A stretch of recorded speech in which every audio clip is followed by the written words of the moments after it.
Beloveds, and peace be with you. I'm Reverend Mitzi, and welcome to Unity of Tempe. If you're watching online, come be with us in person, please, very, very soon. So, have you ever felt like you're stuck in a loop, repeating the same mistakes over and over again? Anyone? Yeah?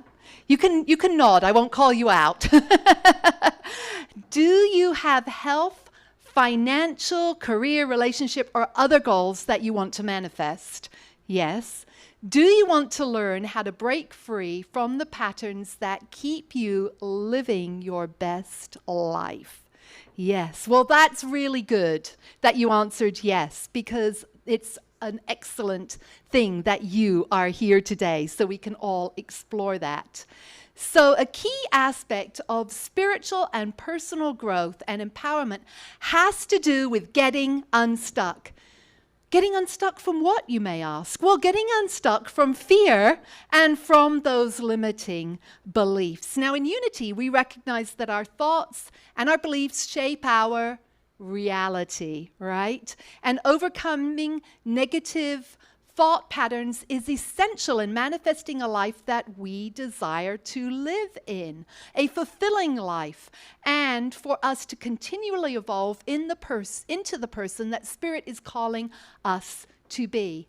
And overcoming negative thoughts and beliefs involves ongoing commitment, just as house cleaning does, right? Now, wouldn't it be lovely if we said, I'm doing a thorough cleaning of my house, a thorough cleaning up, a thorough getting rid of stuff, and that is it.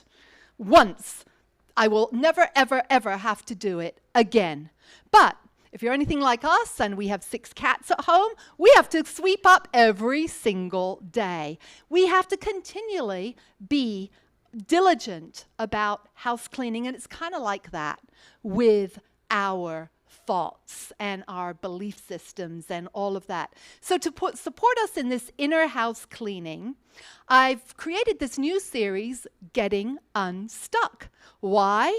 Because I needed it. And if I need something and we're all one, chances are we all could benefit from it, and it's what brought some of you here today, I'm sure. So today we begin exploring limiting beliefs and strategies for overcoming them. So we're going to start by getting a clearer understanding of fear and limiting beliefs. Fear. Well, fear, it's a natural emotion designed to protect us from potential harm. However, irrational fears or excessive worry can hold us back from making and taking necessary risks or pursuing our goals. Anyone like been kind of immobilized by fear before, by something? I think we all have at times, right? Limiting beliefs, what are those? Well, we know about those. Those are those thoughts or assumptions that hold us back from pursuing our dreams or our goals. They can be based on our past experiences, our fears, our doubts, our perceptions of ourselves and others. So give me an example of a limiting belief that it doesn't even have to be one that you have. Anyone? Let's start with the good old standby. The one that we've all said at times to ourselves, I'm sure, I'm not good enough. Y'all know that one, right? I don't deserve success or whatever. I can't do anything right. When we're feeling victimized, we often say that to ourselves. I just can't get it right. Can't do anything right. I'm not smart, creative, talented, etc. enough. It's too hard, too risky, too late to do. I'm not fat enough, I'm not thin enough, I don't have enough hair, I have too much hair, you name it. We've said those things to ourselves. Any others that you can think of right now that are like one that's going around in your head? I might fail. I might fail. Oh my goodness, I might fail. What if it goes wrong? What if I do it and I don't like it? What if I make changes and oh my goodness, I wish I was doing what I was already doing before, and then I made this change, and then right? All of those. And such beliefs can prevent us from trying new things and taking risks, learning new skills or expressing ourselves authentically, and they can also affect our self-esteem, our relationships, our health, and our happiness. So thank God that there are ways to overcome limiting beliefs and replace them with empowering ones. So we're going to look today at self-awareness, and that's what we're going to look at first of all in overcoming these limiting beliefs. Self-awareness. I love what Debbie Ford said here. Self-awareness is the ability to take an honest look at your life without any attachment to it being right or wrong, good or bad. Because often when we look at our life, what do? We kind of categorize it. Well, that's good and that's terrible. I behaved well there, but there. Oh my goodness, I'm just going to beat myself up more. Or I'm going to praise myself. We're just not looking at it clearly a lot of the times. So self-awareness is a foundational skill in spiritual and personal development. And it plays a critical role in overcoming fear and limiting beliefs. And what it involves is consciously observing and understanding our thoughts and emotions and behaviors and patterns without judgment. That can be hard to do. By developing self-awareness, we gain insights into the inner workings of our mind, and we can identify the thought patterns that hold us back from achieving our full potential. But mostly, it's not just one thought that fuels negative thinking and limiting beliefs. It's not just one thought. It's usually a family. They bring all their cousins and their uncles and their great aunts and everything, and they're like negative squatters that have taken up residence in our brain rent-free. Anyone ever had that family of negative squatters in your brain? Yeah. So today I'm going to share 9 key ways of becoming more self-aware of limiting beliefs and thoughts. I'm super excited about this message today. So the first one is recognize thought patterns. So Albert Einstein said, without changing our pattern of thought, we will not be able to solve the problems we created with our current patterns of thought. Da-da. So unity. So new thought, right? And speaking of Einstein, did you know that he was actually considered a slow learner and a poor student by teachers and peers? He was rejected by several universities and struggled to find a job as a physicist. But that did not let him, and his beliefs did not let him, or did not discourage him from developing his groundbreaking theories of relativity and winning the Nobel Prize in physics. And that really just shows us. So he was just an ordinary guy dealing with the same thought things that we have going on, but it didn't stop him. Self-awareness allows us to recognize the reoccurring thought patterns that contribute to fear and limiting beliefs. That's really important, the reoccurring thought patterns.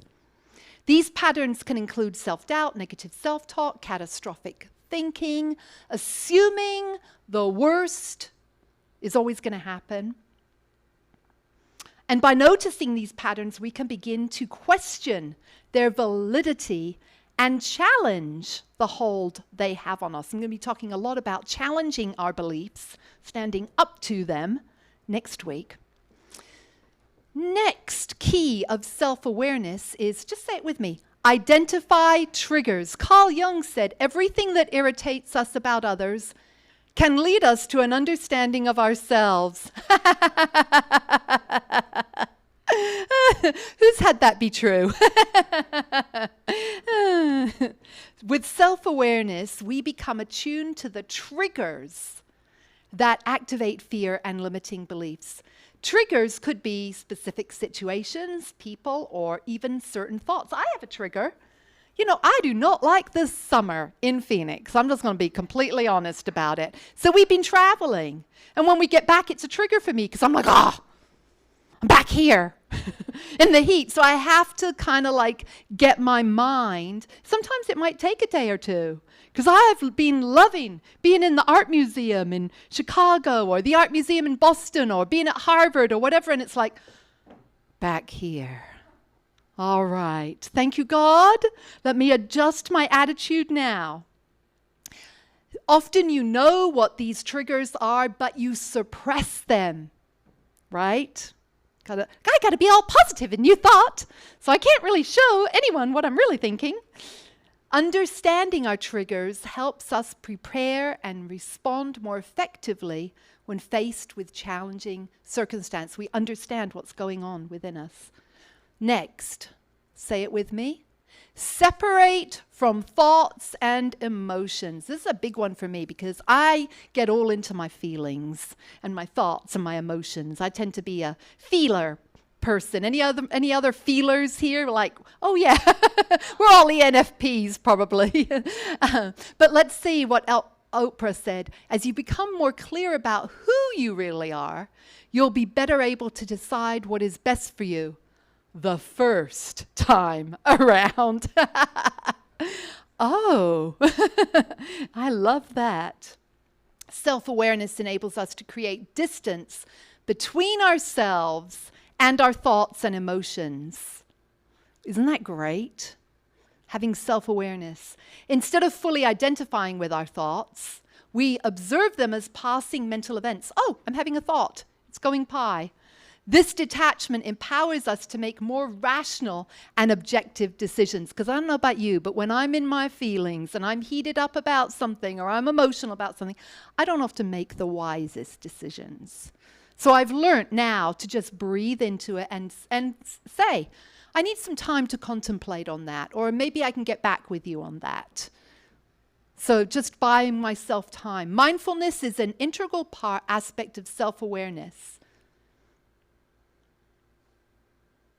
Oh, I missed something. Let's go to the next one. Because I guess, can you guess what it is? I just said the word. Okay. Cultivate mindfulness. Marcus Aurelius, you have power over your mind, not outside events. Realize this and you will find strength. This is such a key thing, and often in New Thought, we don't get this. We think we have power over every single thing on the planet. But what we really understand in New Thought is we have power over our thoughts, over what we think and what we feel and what we believe. That is where we have power, and the power of that can then create change in the world by us being different. But often we think, well, I've got the power to make it not be so hot, and then we're disappointed. So mindfulness is an integral part of self-awareness. It involves being fully present and non-judgmentally aware of our thoughts. This idea of being non-judgmental with ourselves again. And bodily sensations and our feelings. Mindfulness allows us to observe fear and limiting beliefs without getting entangled in them. I'm having this fear and this emotion and it shouldn't be, but I'm not going to get entangled in it. Oh, it's like being an outside observer to our thoughts. There it is. Whoop, there it is going, and I'm not going to attach myself to it, which is challenging to do, but a really great idea and key. Okay. The next key for self-awareness, journal. Does anyone keep a journal here? Yeah. Have done at times. Well, I love what Dolly says. Find out who you are and do it on purpose. Do it on purpose. You know, speaking of Dolly Parton, did you know she grew up in extreme poverty with 11 siblings in a one-bedroom cabin in rural Tennessee? Did you know that? They all had to share a bed, 11, I think, of them. That's like crazy, right? And that she suffered from really severe depression in the 1980s. It was intense depression. And that she's faced career challenges and extreme sexism, and has had to fight for her creative freedom and independence in a very male-dominated industry. Overcoming many hardships, she's never given up on her dreams and talents. And that's why Dolly Parton, who just adores Dolly Parton, a few of us, right? Dolly Parton is an inspiration to so many people around the world because they admire her courage, resilience, positivity, and of course, her generous philanthropy. So keeping a journal, well, it's a powerful tool for developing self-awareness. Writing down our thoughts and emotions can provide valuable insights into our thought patterns and emotional reactions, allowing us to gain a deeper understanding of ourselves. And not only that, it can put some distance between ourselves and the thought because we're writing it down, we're taking the time, so we're using a different sensory perception at that moment. The next one. Ask empowering questions. The next key in self-awareness. Stephen Covey said, self-awareness involves deep personal honesty. It comes from asking and answering hard questions. This is very much, if anyone's done any 12-step work, this is very much like 12-step work, and self-awareness is a big key of 12-step work as well. So self-awareness prompts us to ask these empowering questions at crucial and critical times, such as, why do I feel this way? Why do I feel this way? Or, what evidence supports this belief? Evidence. These questions challenge our assumptions and encourage a more rational and balanced perspective. We're trying to get to that rational balance, not in our emotions and our feelings response, which for those of us who are feelers is challenging. So the next one, seek feedback. Carl Jung said, another Carl Jung quote, knowledge rests not upon truth alone, but upon error also. What does that mean? Well, we learn from our mistakes, right?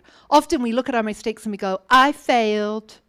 What a loser. But what if we looked at them as an opportunity to learn, tried it that way, didn't work out so well for me. Going to try it another way now. We've all got things in our past that we're like, if I was to deal with that today, I would deal with that in a different way. But at that moment, we did the best we could. At that moment. Seeking feedback from trusted, gentle, caring friends. Not just anyone, because you might get feedback and be like, whoa, now I feel worse. Just gentle, loving, at least for me. At least for me, that's what it has to be. Family or mentors can enhance self-awareness. Others may offer insights into our behaviors or blind spots that we may not be aware of. Constructive feedback can lead to personal growth and positive change. Embrace vulnerability is our next key. Brené Brown, love Brené Brown. When you shut down vulnerability, you shut down opportunity. We might be all stoic and have it all sewn up together, but we might not have that opportunity. Being self-aware involves acknowledging our vulnerabilities and imperfections. Embracing vulnerability allows us to be authentic and compassionate towards ourselves. We're getting a lot of being gentle, kind, non-judgmental, compassionate with ourselves, creating a foundation for growth and self-acceptance. And the last key is reflect on past experiences. Now, Liz Murray, I'm going to tell you who Liz Murray is in a moment. I was beginning to understand that my life could never be the sum of one circumstance. It could be determined by my willingness to put one foot in front of the other, moving forward. I could choose to carve out a life for myself that was in no way limited by what had already occurred in my past. Isn't that brilliant? That is so good. So, Liz Murray. Well, she was born to drug-addicted parents and became homeless at 15. She dropped out of school and she lived on the streets. But she did not let her circumstances define her future. She decided to go back to school and graduated in 2 years. She applied for a scholarship from the New York Times and she got accepted to Harvard, no less. She became a motivational speaker and author of a best-selling memoir, and her life story was chronicled in Lifetime's television film, Homeless to Harvard, the Liz Murray story. Isn't that great? I just love that. Homeless to Harvard.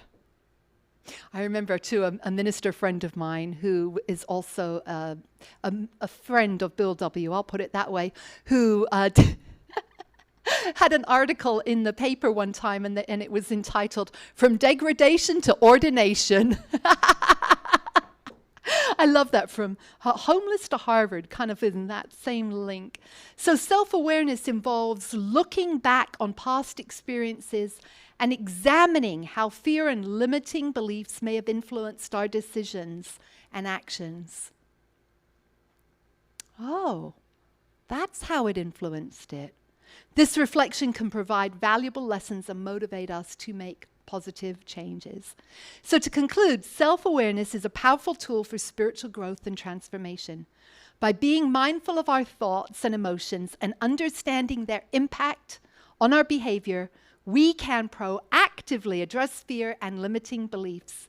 Through self-awareness, we gain greater control over our thoughts, build emotional resilience, and cultivate a more empowering and positive mindset. So, you know how great Ron is in finding videos. Ron found a great one, and I think Blue will love this as well, to anchor this message today.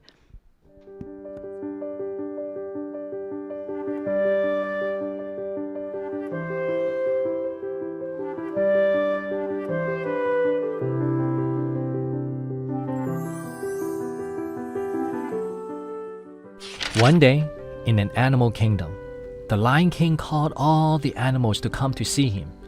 He had an idea to play a game with all of them.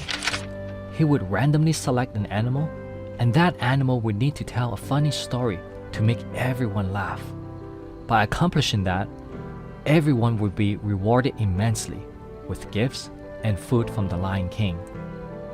However, with no exception, if any single animal did not laugh, the storyteller would be banished from the kingdom forever.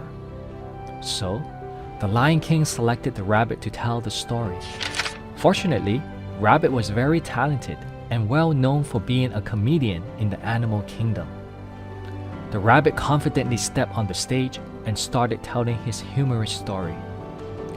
Every animal was laughing and clapping to the story. However, there was one exception. During the entire story time, the donkey didn't laugh or even smile for one bit. As the king of the animal kingdom, the lion had no choice but to abide by his own words. He immediately banished the rabbit from the kingdom forever. On the second day, the Lion King continued on with the game, but this time he changed the rule. The chosen one would tell a sad story instead. Every animal needed to be touched and show tears. If not, the storyteller would again be banished from the kingdom. This time, the monkey was selected for the task. The monkey was afraid and nervous. Furthermore, it's more difficult to tell a touching story than a funny joke. On the brink of the moment that the monkey thought he would be banished, he was finally able to share a sad story about his own childhood. The story was very emotionally charged, and everyone was touched and cried. However, once again, the donkey was the exception. He didn't cry or show any sort of compassion. Instead, he laughed out loud uncontrollably. Baffled by the situation, the lion questioned the donkey. "How could you be so unsympathetic? Even I was touched by the monkey's unfortunate childhood past." The donkey explained to the Lion King, "Your Majesty, I finally understood the joke told by the rabbit yesterday. It was really hilarious. I couldn't help it but laugh out loud, and I apologize for my inappropriateness." You see, the donkey, while listening to the sad story told by the monkey, was actually thinking about the rabbit's joke that already happened yesterday. Of course, he would be unaware and unmoved by the monkey's story. In this parable, both the lion and the donkey showed their lack of wisdom. The lion was hasty in his decision and banished the rabbit immediately. He didn't understand that the donkey needed more time to process the joke told by the rabbit. As for the donkey, he was very slow in his reaction and lacked self-awareness. He was supposed to stay in the present to listen to the monkey's story. Instead, he was still thinking about the past, and with that, almost caused another friend's departure. Fortunately, on the second day, the Lion King discovered the truth to the situation and did not banish the monkey from the kingdom. He also made amends and sent out his messenger to bring back the rabbit who was already in exile.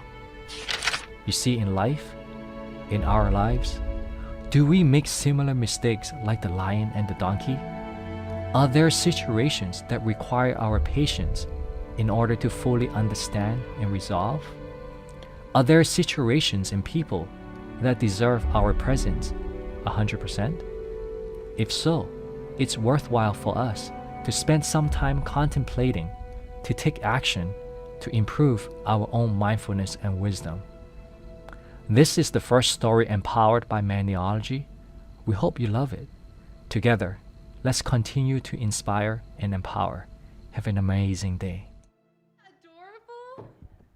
What a great story. It's actually put out by some nail. You could say Maniology is the manicure, I guess. But it's so wonderful. And I think that's the only video like that they have. Just a wonderful, wonderful anchor for today. And so let us now say together, breathe into this. I am a beloved child of God, here to be an ambassador of good. We're going to say that again. We're going to say it 2 more times. I am a beloved child of God, here to be an ambassador of good. And now with gusto. I am a beloved child of God, here to be an ambassador of good. That's our Unity of Tempe motto, in case you didn't know. So anyway, so now it is time for our gifts, to share our financial gifts. So I encourage you to put your gift to your heart and see that gift multiplying in magnificent, magnificent ways. We're so grateful because these gifts do help support Unity of Tempe, even during our leaner months where we have faith. We have faith. I loved that daily word today about faith. And so we can say together, I am a joyful sharer of my good. I remember that as I give, I receive, and that God is my source. Yes, indeed. And if you prefer to give online, we do Zelle is our preferred payment method. And you can do unityoftempe@gmail.com. If you only do PayPal, that's okay too. Either way. Thank you, Ken. We bless these gifts. We bless the giver and the receiver and the stewardship of their use. We bless every prayer that has ever been in the prayer box or will ever be in the prayer box. We bless all the people online watching and affirm that they join us very soon. We bless all the people who are yet to come to us. We see them coming and we are grateful. And so it is. Amen. Thank you, Kent. And so we partner with Matthew's Crossing Food Bank with the Church of the Epiphany. And here are some of the most needed items. These are great. Right now, what is most needed of all, though, is water, as you can understand. So we're partnering to collect water to keep our unhoused neighbors hydrated. So if you see a big thing of water, the little individual bottles or something, on sale, bring them in. If you can't bring them from your car, we'll get them for you. And Joe, who's not here today, helps us with that. Next Sunday, we're continuing our new series. Don't miss this opportunity to get unstuck. Who's feeling better? Who's had some little more awareness after today? Don't miss this series, because you know what? We want to get unstuck. We want to be living our highest and best lives, not only for ourselves, but so that we can be the greatest ambassadors of good on the planet right now. We're needed. You're needed to shine your light. And be sure to invite friends and family who can benefit from this message series. We love children. We have a little children's table at the back there. And we just adore our children being here too. Let us say together our prayer for protection. The light of God surrounds us. The love of God enfolds us. The power of God protects us. The presence of God watches over us. Wherever we are, God is. All is well, and we are grateful. Yes, indeed, we are grateful. And so those of you watching online, please come be with us in person very soon. Have a beautiful and blessed week.